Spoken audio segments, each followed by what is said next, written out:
ভাই মেসের ছাদে কিছু সবজি গাছ লাগাইছি, কিন্তু এই বাসার লোকজনের জন্য আর মনে হয় খাইতে পারবো না কোনো সবজি। ওরা যা শুরু করে দিছে।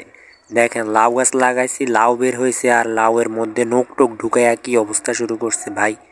আবার মরিচ নিয়ে যায় চুরি কইরা, তারপর টমেটো ছিঁড়া ফেলে, আর কি। তো দেখেন ছাদে চলে আসছি আজকে, বিড়ালটাও আমার সাথে আসছে। আর এদিকে দেখেন আমার গাছগুলা কিন্তু দারুণভাবে হইতেছে, বাট এই বাসার লোকজন যা শুরু করছে, ওদের মনে হয় হিংসা হয় যে আমার গাছগুলা দেখা আমার গাছগুলা এরকম ভালোভাবে উঠতেছে, আমি যত্ন নিতেছি এগুলো আর কি। কি আয়সা এটা ছিঁড়ে ওটা ছিঁড়ে এই নখ ঢুকায় দেয়, ছিঁড়া নিয়ে যায়, তারপরে ছিঁড়া ফালায় দেয় নিছে, এই অবস্থা। তো কি করবো ভাবতেছি, আজকে ভাবছি এটা নিয়ে একটা ভিডিও করি। তো এই কাজগুলো যারা করে থাকেন তারা আসলে এটা ঠিক না, কিন্তু একটা সবজি ছিঁড়া ফেলে দেওয়া কিংবা এমনিতেই কাজ নাই আইসা এটা এর মধ্যে নখ ঢুকায় দেওয়া, এগুলা কিন্তু একবারে উচিত না। তো দেখেন আমার গাছগুলা সুন্দরভাবে হইতেছে, গাছগুলা আসলে দারুণভাবে হইতেছে। তো এই যে বেগুন গাছে কত সুন্দর বেগুন ঝুলে আছে দেখেন, দুইটা বেগুন ধরছে দুইটা গাছে, আরও বের হইতেছে। তবে দুইটা বেগুন একদম শুরু থেকে ছিল, আর এখন দেখেন কত বড় বড় লম্বা লম্বা হইতেছে। আর এইদিকে চারা গাছগুলাতেও দেখেন ফুল বের হইতেছে। তো বেগুন দুইটা আসলে অনেক সুন্দর লাগতেছে আমার গাছে। কখন জানি আবার নিয়ে যাই, এটা নিয়ে আবার দুশ্চিন্তায় আছি, জানি না কি হয় সামনে। বেগুনগুলো এখনো পুরো বাতি হয় নাই, খাওয়ার মতো হয় নাই। খাওয়া যাবে কিন্তু আর একটু হয়ে নেক। তো এই আর কি। আর ওই যে দেখেন আমার বিড়ালটা, এই হচ্ছে আমার পুরো কর্নারটা, এই কর্নারটাতে আমি চাষবাস করি। তো আপনারাও ট্রাই করবেন বাসায় কিছু করার জন্য, ছাদে কিংবা ম্যাচের ছাদে যাদের এরকম খোলা জায়গা আছে। তো আমিও একটা কোণের মধ্যে চাষবাস শুরু করে দিছি, আমার এগুলার আবার শখ আছে এটাই। তো দেখেন এখানে মরিচ গাছ আছে, টমেটো গাছ আছে, কুমড়া গাছ আছে, তারপর নর্মাল মরিচ গাছ আছে, বেগুন গাছ আছে, লাউ গাছ আছে। আর এই যে দেখেন আবার ওই সারগুলা আমি যে বলছিলাম পূর্বের একটা ভিডিওতে, কি সার ইউজ করি এগুলাই আর কি।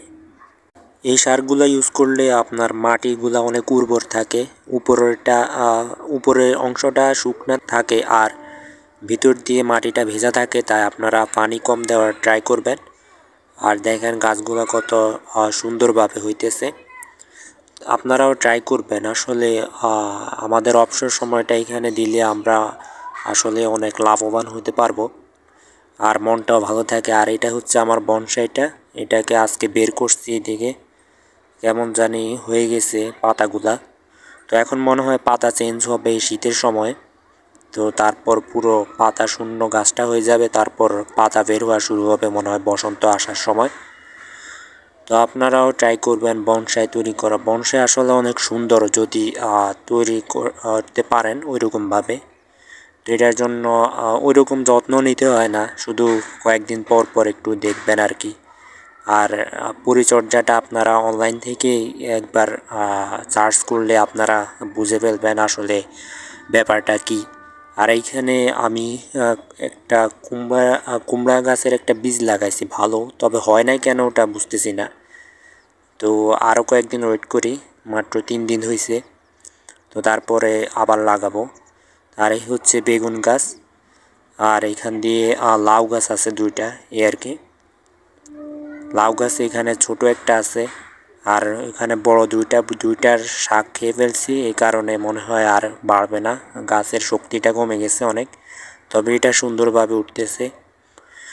তো যে সারগুলা দিতে বলছি ওগুলাই দিবেন, যে নিয়ম বলছি ওইভাবে ট্রাই করবেন। ইনশাল্লাহ আশা করি আপনাদের গাছগুলো এরকম সুন্দরভাবে বেড়ে উঠবে। তো দেখেন কত সুন্দর লাগতেছে, একটা ছাদের কোণে এরকম সবুজ একটা কর্নার হয়ে থাকলে আসলে খুবই ভালো লাগে। তো আপনারাও ট্রাই করবেন। দেখা হবে পরের ভিডিওতে। আসসালামু আলাইকুম।